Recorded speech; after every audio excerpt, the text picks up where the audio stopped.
How's it going, folks? So recently a friend of mine sent me a link to a video done by TJ Kirk, aka The Amazing Atheist.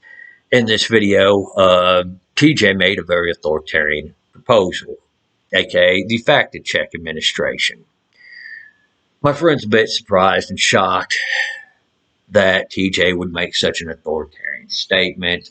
My friend isn't against authoritarianism, and he is very much pro-freedom.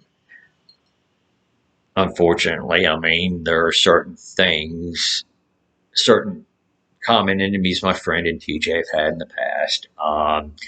When you have a common enemy, sometimes it's easy to overlook the authoritarian tendencies of the person standing next to you.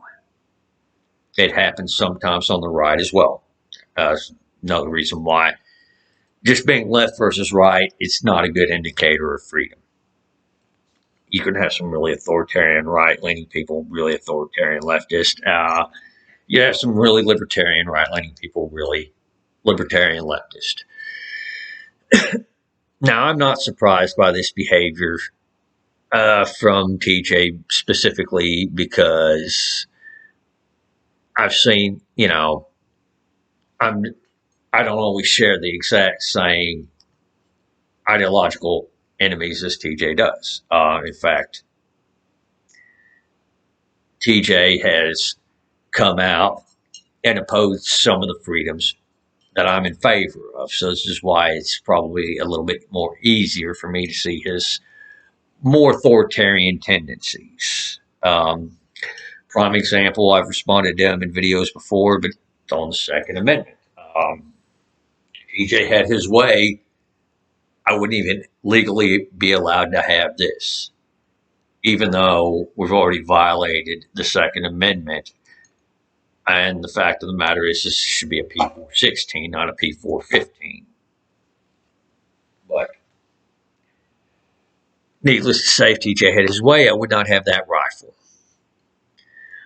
Furthermore, if you look at the aggregate of what TJ seems to want to have, he wants to have a state to where he has got his basic needs taken care of, which it's not the state's responsibility, and it requires a massive state to do so.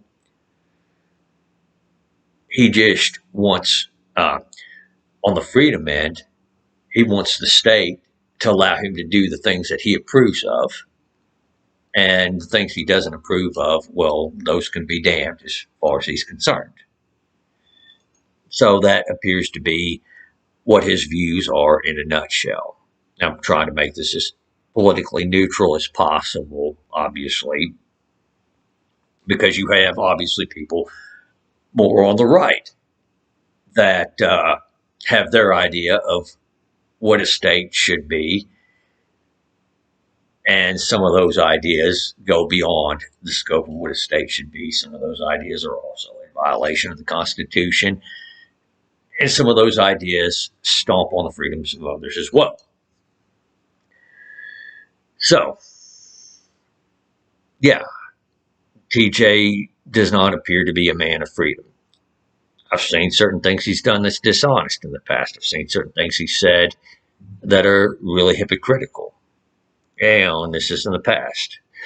But even today, I mean, a day or two ago, he posted a tweet about the Second Amendment. He was being really facetious on it, obviously, so it appears that he hasn't really changed his view on that either. Even with TJ's view on the First Amendment prior to making this video, you could tell that he didn't quite understand the purpose of the First Amendment.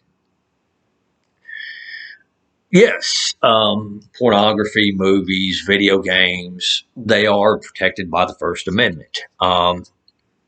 The entertainment portion of it's secondary. What the First Amendment is there to do is to protect political speech. It's there to protect people who are making statements that go against the facts that a certain state might put out, a religious organization might put out, or even scientists. Yeah. Scientists are fallible too. Scientists have their own agendas. Scientists can be dishonest. The fact that TJ does not seem to acknowledge this is beyond me. And we do have examples on how countries that may value their scientists don't always do the right thing. In fact, some of them can do some pretty bad things. I mean, let's look back at World War II for a second here. Towards the end of the war and after the war, what was one of the things that the U.S. and Soviets were competing over towards the end of the war and after the war? It was one of them was to see who got the German scientists. Yes, Germany put a lot of value in their scientists under this certain WW2 bad guy. Did it make them ethical? Did it make them pro-freedom? Did it make their society better? I would argue no, it didn't. You go into TJ's video where he's defending his fact check organization, and he can't even state obvious facts. Well, or at least he has a hard time with it. Prime example, being forced to wear a mask, having the choice to choose to wear a mask or not. TJ had a hard time saying that was authoritarian. Ditto for the vaccine. Being forced to take the vaccine, yeah, that's authoritarian. Having the freedom to choose whether or not you do, that's not. TJ wants an organization there that's unconstitutional. Even if you take the First Amendment out, by the way, Congress doesn't have the authority to determine facts. They don't have the authority to censor, and they don't have the authority to confer powers they don't have onto any private institution or government institution. But, yeah, TJ struggles with facts, yet he wants an institution out there to censor facts that go contrary to what he believes in.